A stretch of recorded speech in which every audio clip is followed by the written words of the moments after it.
Formally start our program, let us feel the presence of the Lord for the invocation. It will be followed by the singing of the Philippine National Anthem through audiovisual presentation.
A'udzu billahi minasyaitonir rajim. Bismillahirrahmanirrahim. Faqala rabbukum ud'uni astajib lakum. Amin ya rabbal alamin. Alhamdulillahi rabbil alamin arrahmanir rahim maliki yaumiddin. Iyyaka na'budu wa iyyaka nasta'in ihdinas siratal mustaqim. Siratal ladzina an'amta 'alaihim ghairil maghdubi 'alaihim waladdallin. Amin. اللهم اجمع شمل المسلمين والكريستيان والأمة في مدينة داباو، وسلم دائما مجتمعنا هذا بالسلم والأمن والتقدم في بلدنا هذا، آمين يا رب العالمين. ربنا لا تزغ قلوبنا بعد إذ هديتنا وهب لنا من لدنك رحمة إنك أنت الوهاب. ربنا إنك أنت الوهاب. ربنا آتنا في الدنيا حسنة وفي الآخرة حسنة وقنا عذاب النار. وصلى الله على خير خلقه سيدنا محمد وعلى آله وصحبه وسلم. سبحان ربك رب العزة عما يصفون وسلام على المرسلين والحمد لله رب العالمين، آمين يا رب العالمين.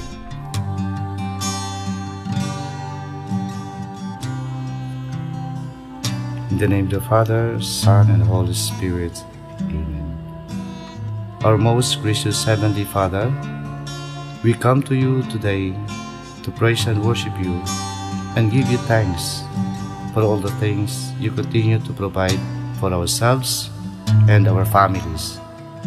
Father, we humbly ask for forgiveness for all the times we have offended you, when we forget to acknowledge your presence in the image of our brothers and sisters, and for moments we fail to be good stewards of the blessings you have given us.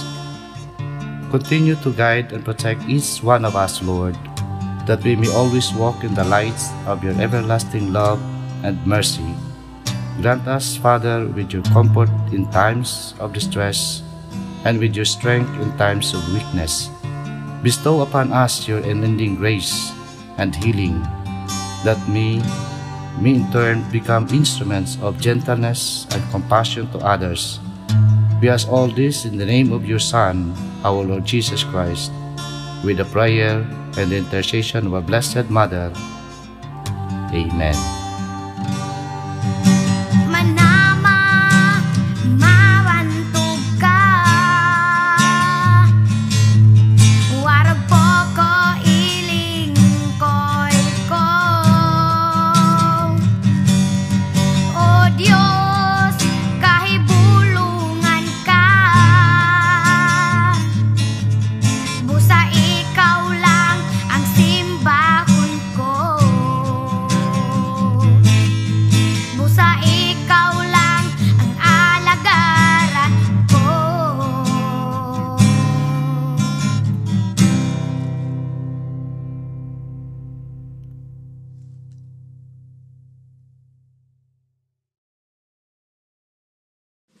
Mga kababayan, ang pambansang awit ng Pilipinas. Kayang magiliw, tewas ng sinakanan, alam ng puso, sa dikit mo'y buhay. Lupang hinirang, tuyag ka ng magiting, sa mandulupin, di ka pasisingil, sa dagatang tutok sa simoy at sa langit mong pagaw, ay hinatang tula, kawin sa pagkayang minamahal. Ang isang ng matawad mo'y tagumpay na nag-iindig, ang bituin at araw niya kailan pang ay di magtitingin. Luman ang araw ng walhagit pagsinta, buhay langit sa piling mo. Ang inigaya na pagkay mga api, ang mamatay ng dahil sa'yo.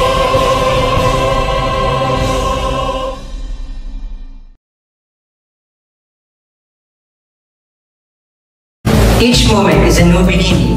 No matter how your life has been so far, taking this very moment of your precious birthday as a brand new beginning towards success. Good day, Digo Senior and Freshmen. I am Angelo Amatendo, And I am Russell P. Hoja, your Master and Lady of Ceremony for this momentous event. it is a pleasure to welcome you all in our presentation for Online welcome party for Freshmen 2021 with the theme, Talento ang Golyo mo sa pagbuon, ipahiling mo. At this juncture, let's listen to our very active, dedicated, and passionate Student Affairs and Services Coordinator, Mr. J. F. Nasen, for his words of welcome. Hello, good morning to everyone, and a warm greetings to all of freshmen. whom we anxiously anticipate getting to know better, as well as to those from prior years. A warm welcome to all who have joined us to this virtual gathering. Before we start, I want to express my sincerest gratitude to everyone for giving me the chance to welcome all of our new students to our institution. Even if it's only a virtual event, this is guaranteed to be something unique to all of us. The road to embark on today will be filled with new challenges, significant milestones, and achievements. Some people will be filled with nostalgia on this day, while others will be filled with mixed emotions such as happiness, perplexity, fear, and excitement. But don't worry, the DOC family is here to make your journey one to be remembered. Utilize and maximize the college resources and services. In a sense, attending this school is like learning how to achieve your goals and dreams. As you see, there's a lot of information to learn. It can be found in the plethora of classes you plan on taking, as well as the mountains of readings materials available in our library. Despite the fact that all of this indicates an infinite number of possible combination of challenges, it serves to highlight your own potential. If you determine and persistent enough, your potentials and skills can become a reality. Although there are numerous things that you can do and can accomplish while attending in the institution, the extent to which you succeed is mostly determined by your own personal efforts. So, resist the urge to sit back in your seat and doze off in class, otherwise you will quickly fall behind. Set a decent timetable, plan your studies, satisfy your need for knowledge by exploring different resources around you, and begin to mold your future so that you can live a better life and become a more useful part of society. Simple as that, but the demands are enormous. Once again, welcome to our family as the Pandayan ng Pangarap. May your time here be filled with love, happiness, learning, and achievements. Thank you so much, Sir Jay, for giving us you were so welcome. And now, let us lend our ears for the message of our inspiring, dedicated, and supportive College Dean, Dr. Melvin M. Guyana.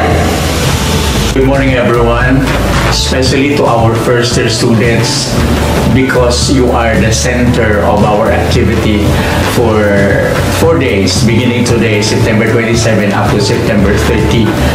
As of now, we have 2,775 first year students, 1,849 for BE Ed, 686 for BS Ed. We have 164 students for BPED. Then we have 76 students enrolled in Bachelor in Culture and Arts Education or BCAED. Isang taon na po tayo na nakikibaka sa pandemya sa pagbigay ng dekalidad na edukasyon.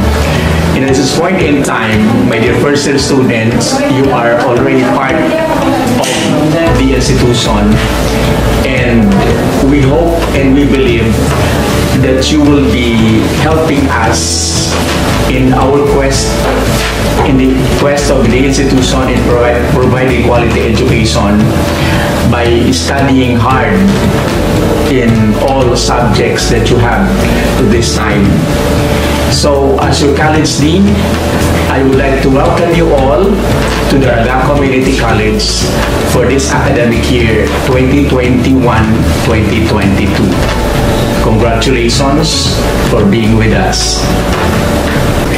Thank you so much, Dr. Melvin, for that inspiring message that you imparted to the freshman students.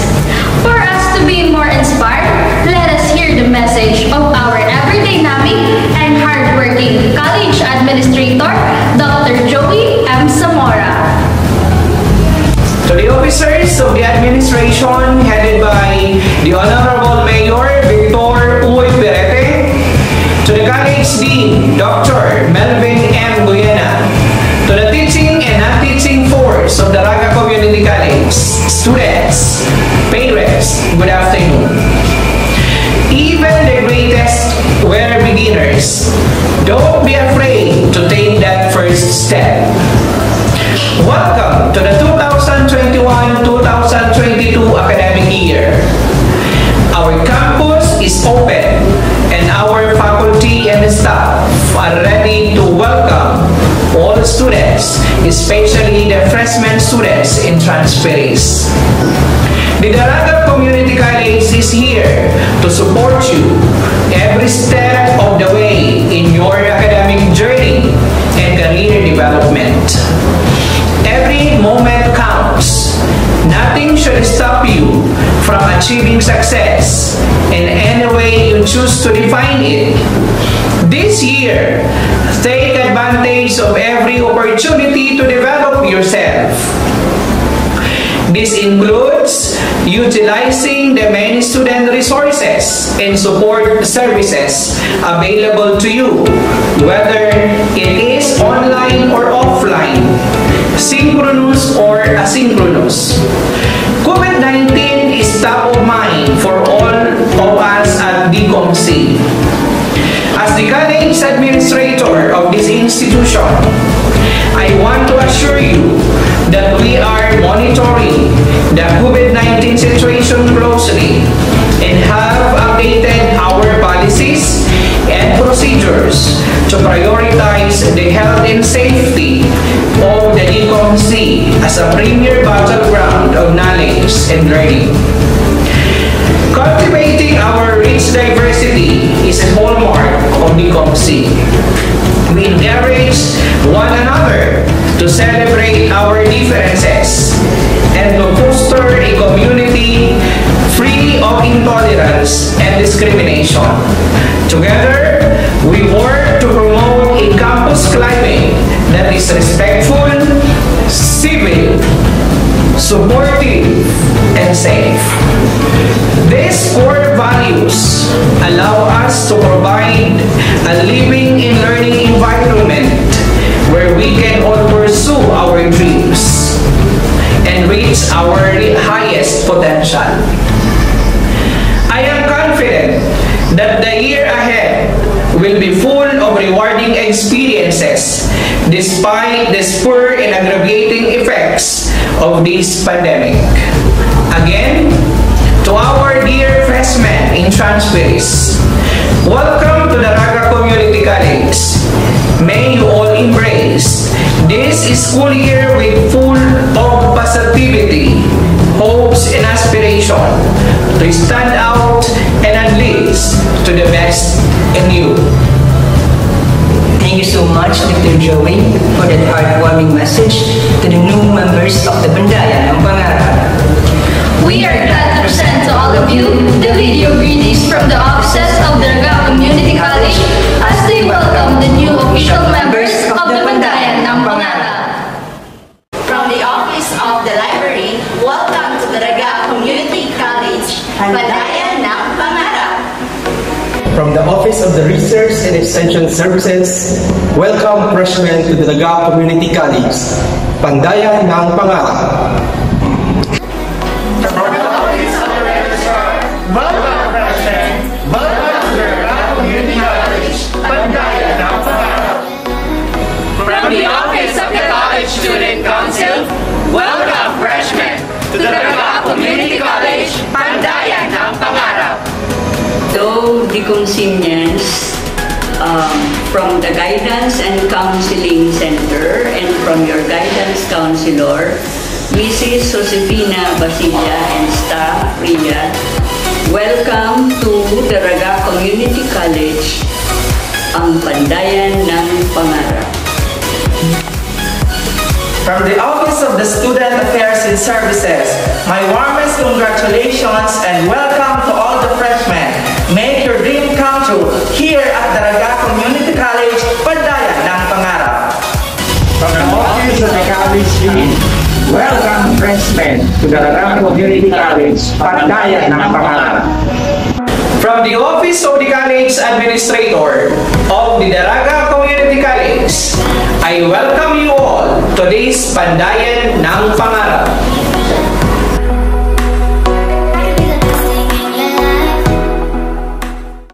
Moving forward, this welcome party is a big opportunity for getting to know each other, to know and meet your fellow freshmen. Let me present to you the glimpse where you will be given a chance to interact with other freshman students. The link for the glimpse as well as the code to the event will be sent to your block presidents. Feel free to join to the different events and get to know the some of your fellow Daycomsinians. And it's soon followed by the CSE blog where you will meet and know more about elected CSE officer of Daraga Community College for academic year 2021 to 2022.